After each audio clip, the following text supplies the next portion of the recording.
All That Jazz. Very fun film.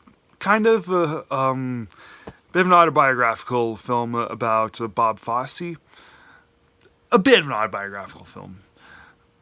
But, of course, a lot of it is from his own imagination. And Roy Scheider, who plays the main character, the Bob Fosse-esque character, really good in this. Yep, this movie is it's one of those films where it's not really musical, but it deals with it has musical elements to it.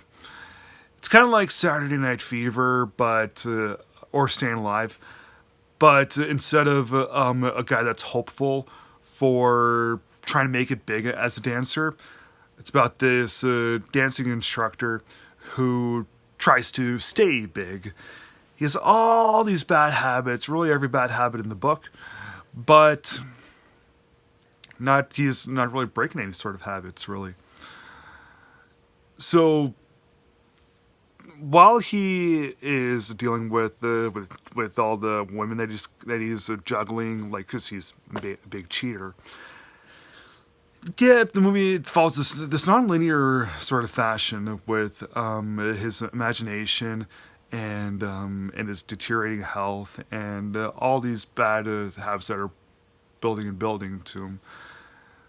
So, yeah, the movie, even though it has a bit of an odd sort of narrative to it, it's part of what makes it kind of a fun film.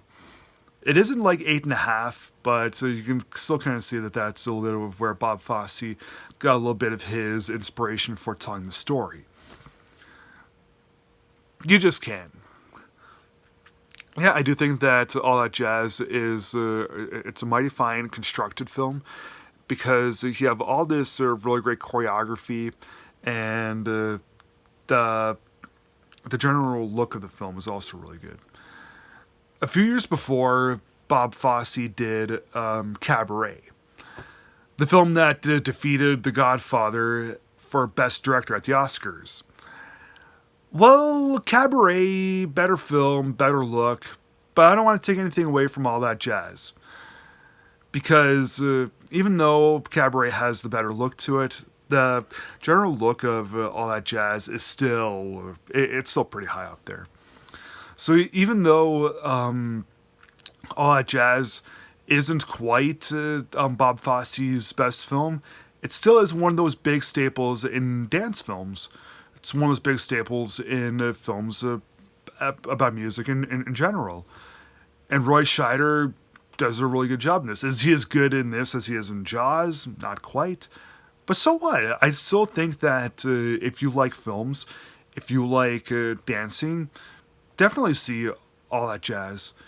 If you like films but you're not big with musicals, you don't like dancing, skip All That Jazz. I happen to like it. I'm going to give All That Jazz from 1979 3 stars out of 4. Everyone, thanks for watching. Be sure to subscribe and like this video. And I'll definitely be posting more things in the next couple of days. Have a good day, folks.